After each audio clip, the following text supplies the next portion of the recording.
کیا آپ نے کبھی سوچا ہے ایک ایسا ملک جہاں سردی -30 ڈگری تک چلی جاتی ہے، جہاں 6 مہینے تک سورج ہی نہیں نکلتا، جہاں ایک کیلا خریدنے کے لیے 280 روپے پاکستانی خرچنے پڑتے ہوں، لیکن اس کے باوجود وہ ملک دنیا کے سب سے خوش لوگوں کی فہرست میں پچھلے 10 سال سے سر فہرست پر ہے۔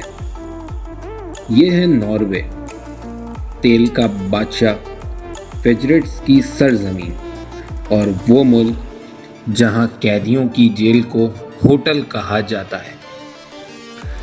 آج کی اس ویڈیو ڈاکیومنٹری میں ہم ناروے کا وہ راز کھولیں گے جس نے اس چھوٹے سے ملک کو دنیا کی سب سے امیر اور سب سے پرسکون قوم بنا دیا۔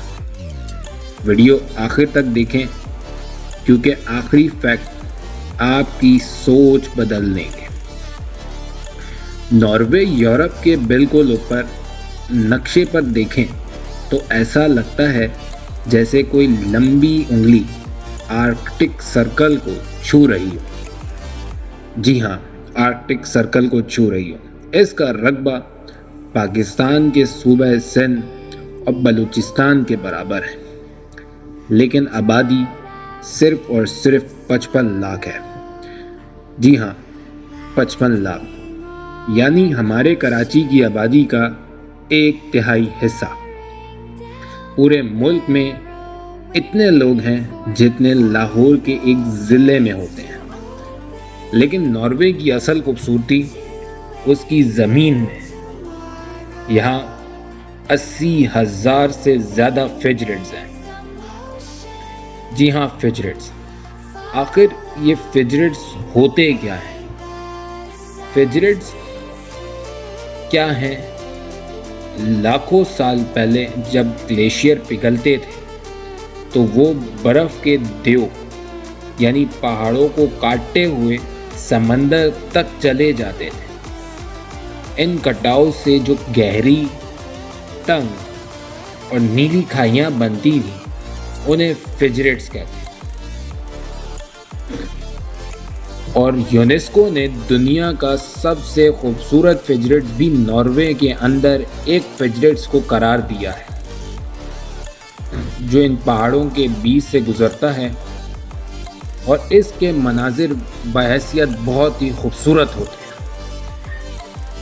ناروے کی ایک اور عجیب بات یہ بھی ہے کہ آدھی رات کا سورج جون اور جولائی کے مہینے میں ناروے کے شمالی حصے میں سورج 24 گھنٹے نہیں ڈوبتا۔ رات 12 بجے بھی دن کی روشنی ہوتی ہے۔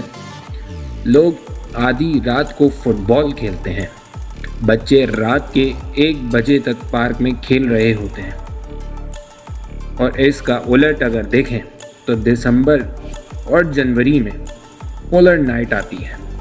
24 گھنٹے اندھیرا، دن نکلتا ہی نہیں۔ تصور کریں، 6 مہینے اندھیرے اور 6 مہینے سورج میں دن گزارتی یہ قوم۔ نارویجین لوگ پھر بھی ہمیشہ مسکراتے رہتے ہیں۔ آخر کیوں؟ یہ آگے پتہ کرتے ہیں چل کے۔ ناروے کی دولت کا راز۔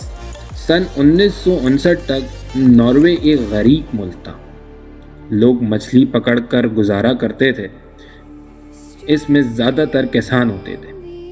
سردی اتنی تھی کہ فصلیں بھی مشکل سے ہوتی تھیں۔ پھر 1969 میں شمالی سمندر میں تیل نکل آتا ہے، یعنی بلیک گولڈ، وہ تیل جو پوری دنیا کی جنگوں کی وجہ بنا۔ وہی تیل ناروے کے ہاتھ لگ جاتا ہے۔ اب نارمل ملک کیا کرتا؟ تیل بیچو، پیسہ اڑاؤ، شاپنگ مال بناؤ، پلازے کھڑے کرو دبئی کی طرح۔ لیکن نارویجین لوگوں نے ایک عجیب فیصلہ کیا۔ انہوں نے کہا، ہم یہ پیسہ نہیں کھائیں گے، ہم اسے اپنے بچوں کے لیے بچائیں گے تاکہ ان کو مستقبل میں کام آ سکے۔ اور انہوں نے سن 1990 میں ہی اس پر کام شروع کر دی۔ سن 1990 میں انہوں نے ایک فنڈ بنایا جس کا نام گورنمنٹ پینشن فنڈ گلوبل رکھا۔ عوام اسے فیوچر فنڈز کے نام سے بھی جانتی ہے یا فیوچر فنڈز کے نام سے بھی پکارتی ہے، یعنی مستقبل کا فنڈ۔ قانون بنا دیا کہ تیل سے جتنا پیسہ آئے گا وہ سارا اس فنڈ میں جمع ہوگا۔ حکومت صرف اس فنڈ کے منافع کا 3% سالانہ خرچ کر سکتی ہے، اصل پیسے کو ہاتھ لگانا ممنوع ہے۔ آج 2026 ہے اور 2026 میں اس فنڈ میں $1.60 ٹریلین پڑے ہیں۔ $1.60 ٹریلین، مطلب 1700 ارب ڈالر۔ یہ اتنا پیسہ ہے کہ ناروے دنیا کی ہر بڑی کمپنی میں انویسٹ کر سکتا ہے، جیسے کہ ایپل، گوگل، مائیکروسافٹ، ٹیسلا، اور ایون انہوں نے ہر کمپنی کے یعنی جو میں نے ابھی آپ کو نام بتائے، ان سب کے 1.5% کے شیئرز انہوں نے خرید رکھے ہیں۔ اگر حساب لگائیں تو ناروے کی آبادی 55 لاکھ، فنڈ $1.60 ٹریلین، مطلب ناروے کے ہر بچے، ہر بوڑھے، ہر عورت کے حصے میں $3 لاکھ آتے ہیں، پاکستانی روپوں میں 8 کروڑ روپے فی کس۔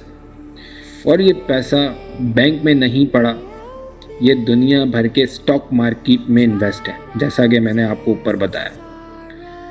ناروے خاموشی سے دنیا کا سب سے بڑا شیئر ہولڈر بن چکا ہے۔ اسی لیے نارویجین کہتے ہیں ہمارے پاس تیل ختم بھی ہو جائے تو ہمارے آنے والی 7 نسلوں کا خرچہ سیکیور ہے۔ ناروے کی زندگی کا معیار، ان کی جیلیں بھی 5 اسٹار ہوتی ہیں۔ پیسہ کمانا ایک بات ہے، پیسہ عوام پر لگانا دوسری بات، اور یہیں ناروے بازی لے جاتا ہے۔ اقوام متحدہ ہر سال ہیومن ڈیولپمنٹ انڈیکس جاری کرتی ہے، یعنی کون سا ملک اپنے ملک کو بہترین زندگی دے رہا ہے۔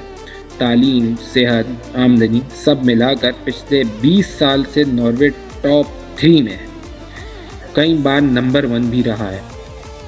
آخر کیسے؟ ناروے میں یونیورسٹی 100% فری ہے۔ جی ہاں، فری۔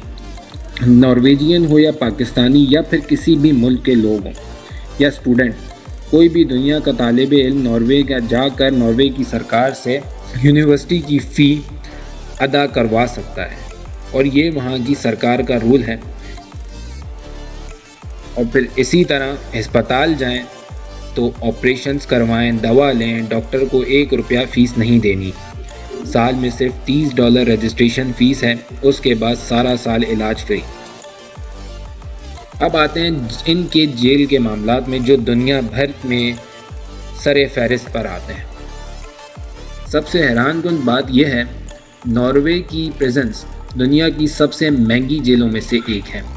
قیدی پر حکومت سالانہ $1,20,000 خرچ کرتی ہے۔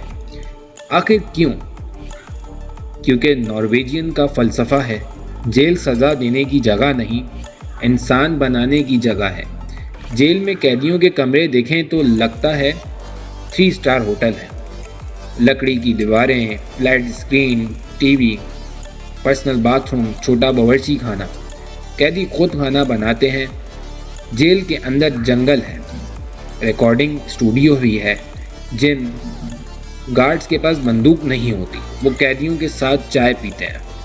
نارویجین کا ماننا ہے اگر آپ قیدی کو جانور کی طرح پنجرے میں رکھیں گے تو 10 سال بعد وہ باہر آ کر جانور ہی بنیں گے، لیکن اگر اسے انسان کی عزت دیں تو وہ انسان بن کر لوٹیں گے۔ اور کمال دیکھیں، ناروے میں جیل سے رہا ہونے کے بعد دوبارہ جرم کرنے کی شرح صرف اور صرف 20% ہے، جبکہ امریکہ میں یہی شرح 70% پر ہے۔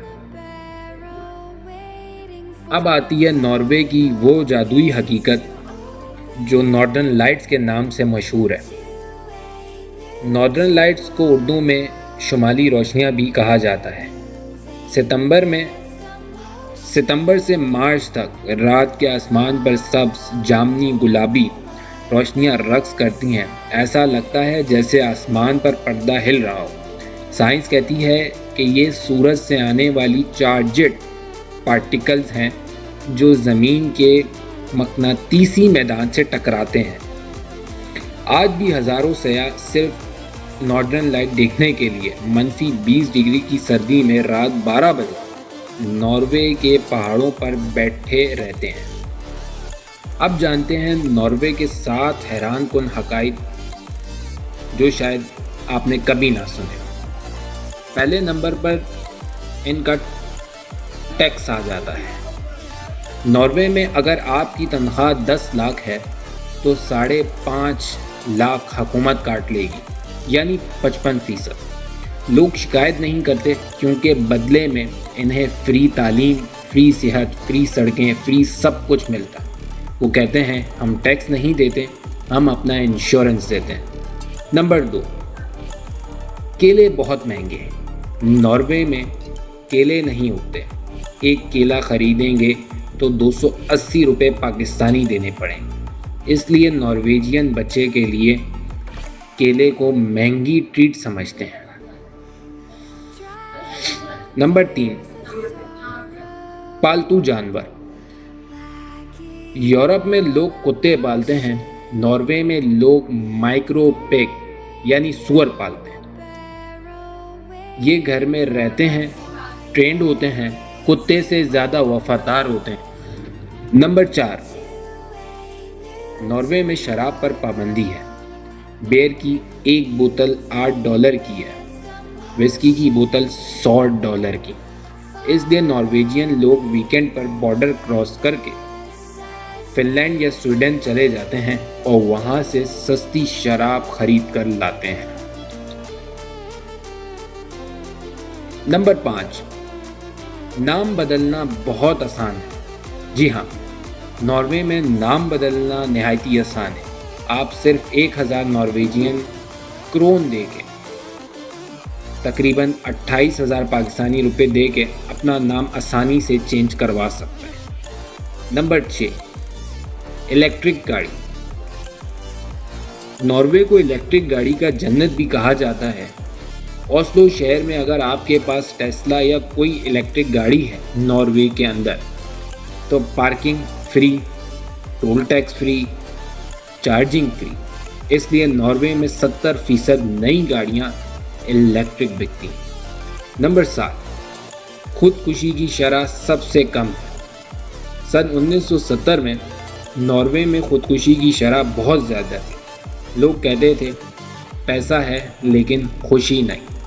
لیکن پچھلے 50 سال میں حکومت نے ذہنی صحت پر پیسہ لگایا اور خودکشی کی شرح 40% کم ہو گئی. آج ناروے دنیا کے محفوظ ترین مقامات میں سے ایک ہے. لیکن دوستو، ناروے جنت نہیں. ہر سکے کے 2 پہلو ہوتے ہیں. ناروے کی دولت کی بھی ایک اصل حقیقت ہے اور اس کی بھی ایک قیمت ہے. پہلی قیمت سردی اور اندھیرا. 6 مہینے تک سورج نہ نکلنا. انسان کے دماغ میں ایک کیمیکل کم ہو جاتا ہے. اس کیمیکل کے کم ہو جانے سے انسان کو ڈپریشن کی بیماری ہو جاتی ہے، جس سے انسان بہت اداس رہنے لگتا ہے. اور یہی وجہ تھی جس کی وجہ سے ناروے میں خودکشی کی شرح بڑھتی چلی جا رہی. لیکن ناروے کے ہر گھر میں ایک خاص لیمپ نظر آتا ہے جسے لائٹ تھیراپی لیمپ بھی کہتے ہیں. یہ مصنوعی سورج کی روشنی دیتا ہے. لوگ روزانہ آدھا گھنٹہ اس لیمپ کے سامنے بیٹھتے ہیں تاکہ ڈپریشن سے بچ سکیں. دوسری قیمت، نارویجین لوگ دنیا کے سب سے خاموش ترین لوگوں کی فہرست میں آتے ہیں. اگر آپ بس میں بیٹھے ہیں اور پاس والے سے بات کرنے کی کوشش کریں گے تو وہ آپ کو عجیب نظروں سے دیکھے. ان کے کلچر میں اجنبی سے بات کرنا بدتمیزی سمجھا جاتا ہے. تو دوستو، اس ڈاکیومنٹری کے بعد ناروے نے ہمیں کیا سکھایا؟ ناروے نے ہمیں سکھایا کہ دولت کا مطلب پلازے اور گاڑیاں نہیں ہوتی.